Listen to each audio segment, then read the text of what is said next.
Hello and welcome back to another video. In this video we wanted to talk to you a little bit about some of the things we kind of wish we'd known or have been surprised about since starting this project. So we bought our land and moved to this property about 2.5 years ago now, so we're definitely not experts in the homesteading, off-grid life, whatever you want to call it, and our opinions and things will probably change more in the future as well.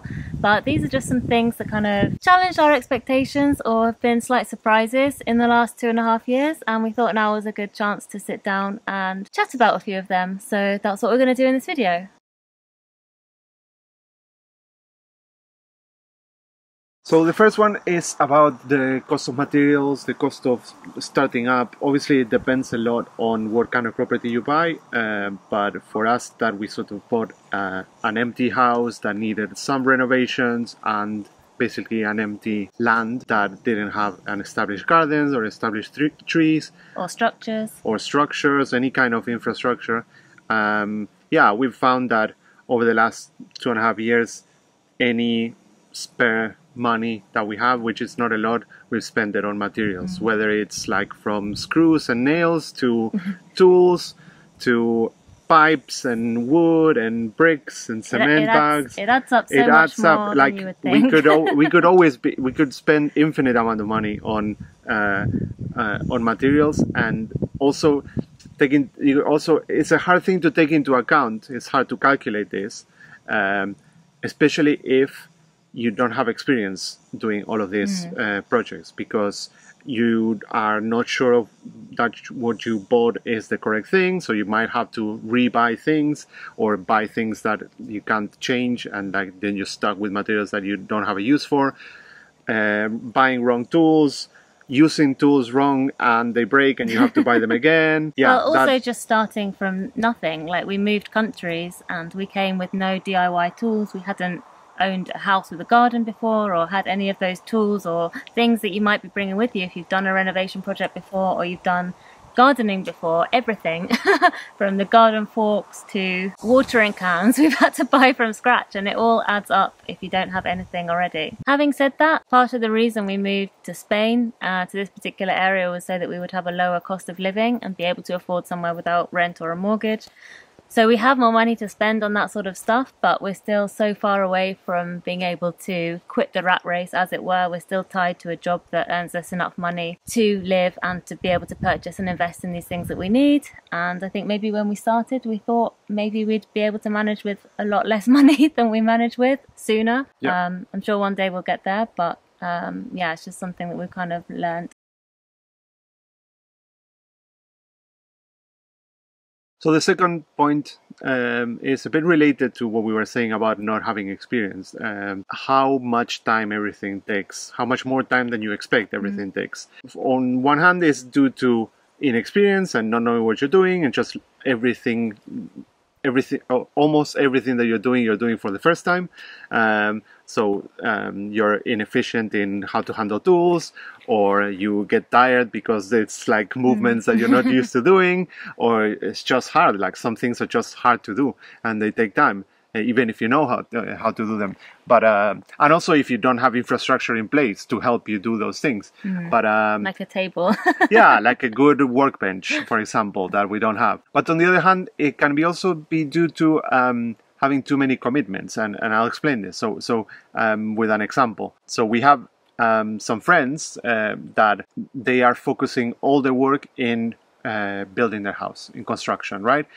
So they don't have a garden, or they have a smaller garden than ours. They don't have dogs, they don't have chickens, they don't have they want all of those things, but they're just like delaying getting those things to focus on building. In a lot more time than them, we have built a lot less, probably. Yeah. But it's because we have chickens, we have a garden, we have a donkey, we have dogs, and all of those things take time. And like, when you add up all the time that all of those things take, it's a lot. Daily. And those are some things you just cannot skip a day. Like, you can't skip a day of feeding the donkey or things like that. So I think it's really important to, if you have something very clear in mind that you want to focus on, maybe it's worth delaying other things, even though you really want them, And it's not saying that we regret doing those things. Like, on the other hand, it's like, if you want to do all of those things, do them. Yeah. But just be aware that they're going to take time and they're going to delay other big things.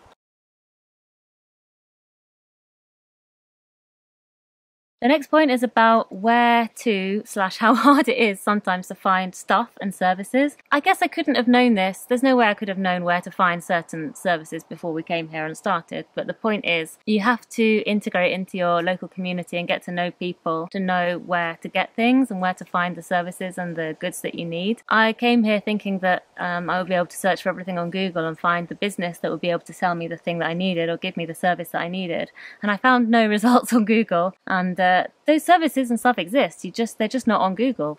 So you need to be able to talk to people. You need to know your neighbours and be like, hey, where did you get your manure from? Where do you exchange your gas bottles? And ask in the town and find out which old guy is the guy who sells straw or whatever, you know. If you don't find something online, it doesn't mean it doesn't exist. It definitely does. You just don't know where it is yet. It really helps to befriend, for example, someone who works at a bar, because yeah, it's a really great point, a starting point for an investigation. So if you want to, like, I don't know, remember when we had to find the shepherd, and we just didn't have his phone number, didn't know his name, and we went to the bar and said, like, you know this shepherd that lives there? And it's like, oh yeah, he's called that, go ask the butcher. Then we went to the butcher, and it was his father, I think. Obviously we're talking about more rural parts of Spain. In a city you probably will find everything on Google, but around here it's very informal, and everything's very informal, and like people like contractors and like people that offer services won't have a calendar where they will say, yes, I'll be there on Thursday at 9 a.m. And they will be there. So it's a different pace of life, and it's a different way of finding things. But eventually you'll be in enough WhatsApp groups and like know enough people that know other people that you'll have like a network and a guy for everything. Yeah.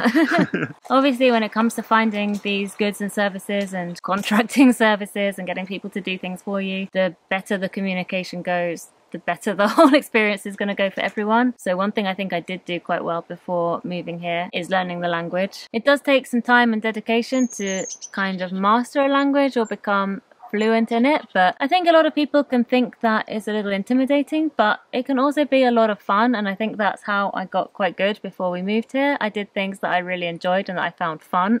I actually got quite addicted to online language classes, for example, and I did about 200 hours of online face-to-face conversation classes, and I think that's kind of what got me to a good-ish conversational level by the time we moved here. Lingoda is an online language school where I did a lot of these classes. The classes are super easy to book. You basically just find the class at your level, focusing on reading, grammar or conversation. They have a load of themes and topics, so you can choose something that's interesting to you, and you literally just book your class. You get sent a calendar invite, which you can add to your calendar, and then you get a Zoom invite just before the class starts. They really are a lot of fun. The hour always goes by so quickly, and I especially love that you can view the class notes and contents in advance so you can be prepared, which is good if you're worried about having awkward moments or not knowing how to express yourself, or just to prepare questions. The teachers, in my experience, are all really professional and well prepared, and if you're in a small group, they really help you get talking and participating. Lingoda are offering a 7-day free trial at the moment, where you can try 1 individual class or 3 group classes totally free. So whether you've done this kind of thing or not, especially if you haven't and you maybe feel a bit intimidated about starting to speak or joining a class, I really encourage you to give it a go. It's a lot more fun than I ever thought it would be, and that's how I ended up taking 200 classes during lockdown. And actually getting the chance to talk really does help with the conversational skills, which are so important when you're actually out in another country. If you do enjoy your free trial and you end up wanting to study even more in a more structured way, I have a discount code which you can use on your first 2 months of classes with Lingoda. It will get you 25% off, and depending on how many classes you take over those 2 months, you could save up to €200 or $245, so it's quite a big saving if you take a bunch of classes. You can click the link in my description for more information, and don't forget to use the code Harriet25 if you do sign up. Thank you, Lingoda, for supporting this channel, and if you do take any classes, I'd love to know what you think. Let me know in the comments.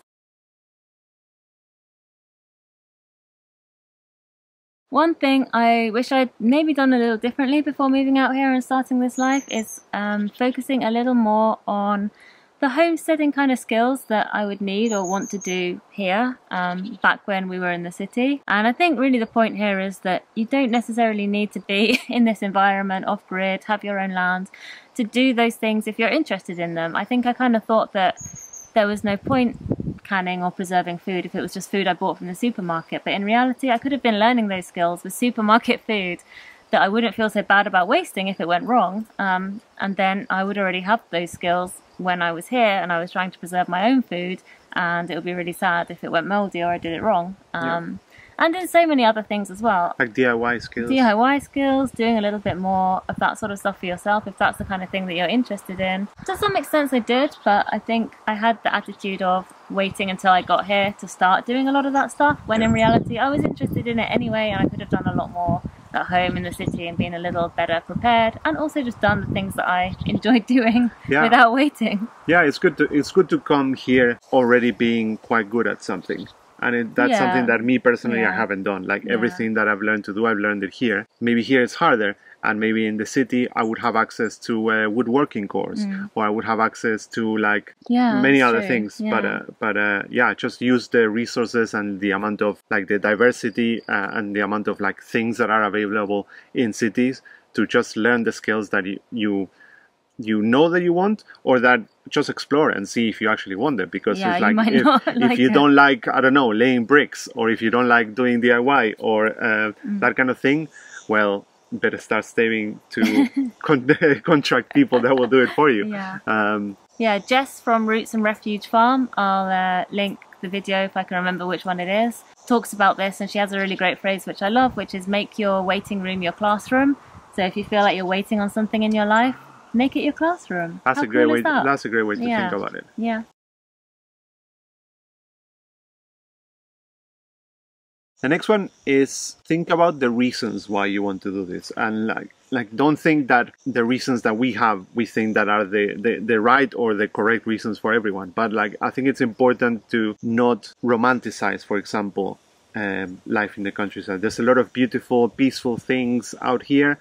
But I think nowadays, especially with how rubbish cities are becoming, a lot of people romanticize. It's like, oh, I'm gonna leave my job and like I'll just be at peace in the countryside. And I work harder now than when I was in the city, because in the city you just like a lot of things are just done for you, or a lot of things are already built. At the same time, I work more, but I work more on the things that I like doing, and the relaxing part is that component is there.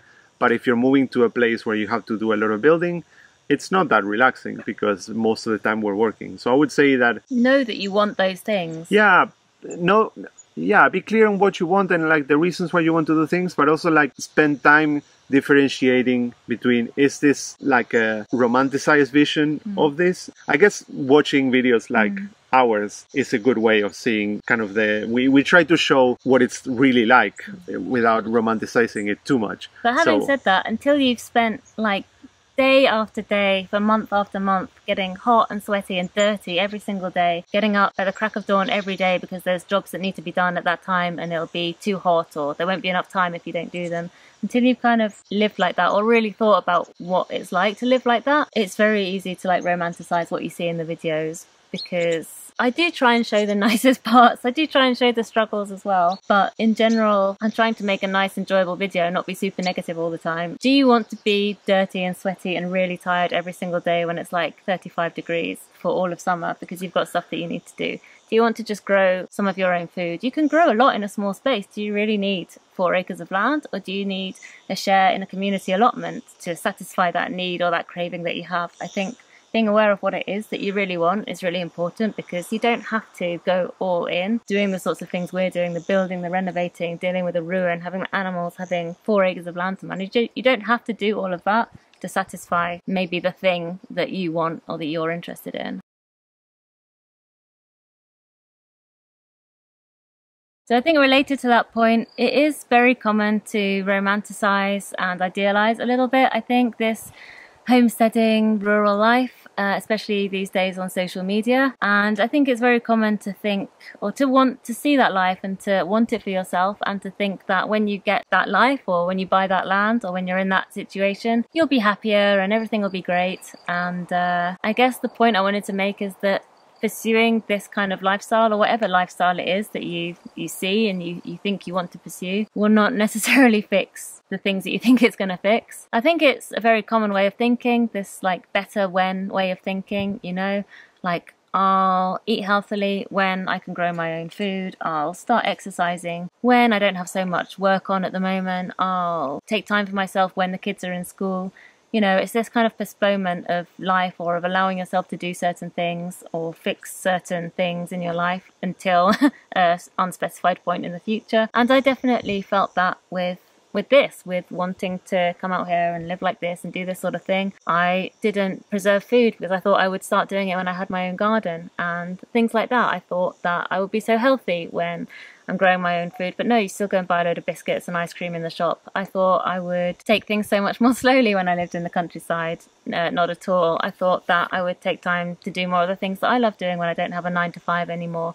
I probably do even less of the things that I used to do when I was working. I don't know how or why, but it's just this way of thinking that... Yeah, expecting external factors to fix things that are internal. Yeah. And like the environment does help. Like, for example, yeah, I think we mentioned this, but if you're struggling to be healthy because there's too much air pollution, yeah, moving away from the air pollution will help. But if it's something that you procrastinate a lot, like it doesn't matter if it's in the city or in the countryside, it will still do it a lot if the only thing that you change is that. Yeah, Morgan from Goldshore Farm talked about this in a recent video. He had the same feeling. He had some stuff that he needed to work on internally for a long time, and he was very open about it in this video. And he talked about how unconsciously he thought that when he quit his 9-to-5 and became a farmer, those things would resolve themselves. And of course they didn't, and years down the line he found he had to do like that internal work, that therapy work, to actually fix those issues, because they don't just get fixed by changing your external environment. Anyway, I just thought it was worth pointing out, because for all the people who are sharing their experiences and often sharing some of the really nice things about this lifestyle and how happy they are to have made the change, there's a lot of people that we also know from experience and everywhere who've probably made changes like this, and it's been a bit disappointing because they've expected the wrong thing from it, or they find it challenging and it's not quite what they had in mind. So I guess it's very similar to your point about being sure why you want to do this. And yeah, just a point I thought I would make. And now to everyone's favorite topic, bureaucracy and paperwork. I imagine that for most people, doing paperwork is annoying, and like different countries might have different quality of bureaucracy. But since we're talking specifically about Spain, the reality is that it's not great here. Things are slow.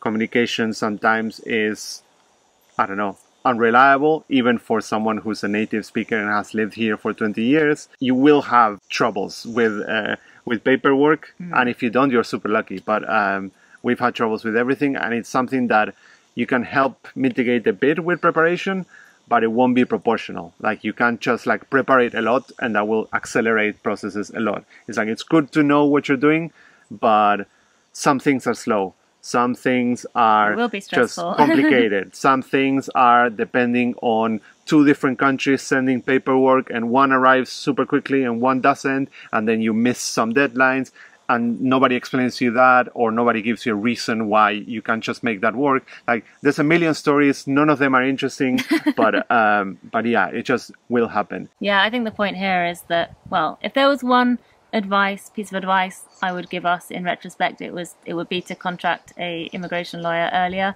We waited a couple of years to do that, and we tried several things on our own, and long story short, it was much better when we got a lawyer to do it for us, and I could have saved myself a couple of years of stress and anxiety. But also, I guess the point is just to know that it's not easy, it's not your fault. You can do everything right by the book, or try your absolute best to, and you can still miss deadlines and feel like you're going to be deported any moment because you haven't done something in 3 months or whatever. It just happens. I think coming from the UK and never having gone through like an immigration process before, I was very naive. I thought that just because I had the right to be here, being married to him and having all the right stuff, I just thought it would be plain sailing and easy because I had that right, but having the right doesn't necessarily mean that they're going to give you that right at the time that you expect them to in a nice, easy fashion. You sort of have to fight for it, and that was a surprise. That was just pure privilege and naivety that I didn't think anything would be a problem for me. And it's just something to be aware of because, yeah, anyone going through an immigration process is going to have obstacles in their path and is going to probably have a rubbish time, but it's just the way it is. And the result is that now everything's fine and we get to live in this great country. So yeah, but yeah, it's an immense privilege because, like, you know, from the news and like the state of the world that lots of people would like to live in a country that's not their own, and it's really hard for them. So like, we are aware that we have an immense privilege that we can do this, and it wasn't that hard. It was complicated and it was stressful and all of that, but like in the grand scheme of things, it wasn't that hard. No. But yeah, it will be frustrating. It will take a long time. Think in terms of months to years. And yeah, if you can afford it, get a good lawyer. Yeah. So we didn't want to end on a negative. Yeah, there's bureaucracy. Yes, things might not always be exactly as you expect, and it's hard work, and etc., etc. But on the positive side, we get to live a life that we could only dream of living in the UK. We could never have afforded to buy something without a mortgage. In the UK, we could never have afforded or probably even found this amount of land in the UK. And making this move has been just the best thing we could have chosen to do, I think, for all the challenges that it brings. And obviously being away from friends and family in the UK is hard for me, but we've joined in a local community that we absolutely love and feel so lucky to be part of. And just the opportunity to live in another country, to experience a different culture, to learn a different language, to just have that like richness of experience, for me is just the most amazing thing and is worth all of those things that we've just talked about times 10. Yeah, I think it's also important not to lose track of the things that you like doing and the things that bring you mental health or rest, physical rest. We are really guilty. Like, we are the ones that need this advice the most because we tend to work a lot and not really stop and just enjoy being here and enjoy I think I've used the hammock twice and it's like when I was in the city I would dream of having a hammock between two trees, and now I've used it twice and I have it. It's always there. So yeah, the final point is that it's all worth it, and make sure you make it worth it by doing the things that you love and the reasons that you wanted to do something like this in the first place. Unless you love tiling and doing DIY jobs, then you're lucky. You do love tiling, so that's good for everyone. Yeah. Anyway, I think that's it for this video. Hope you have enjoyed it. Thank you for watching, and we'll see you in the next one. Should we go finish that tiling?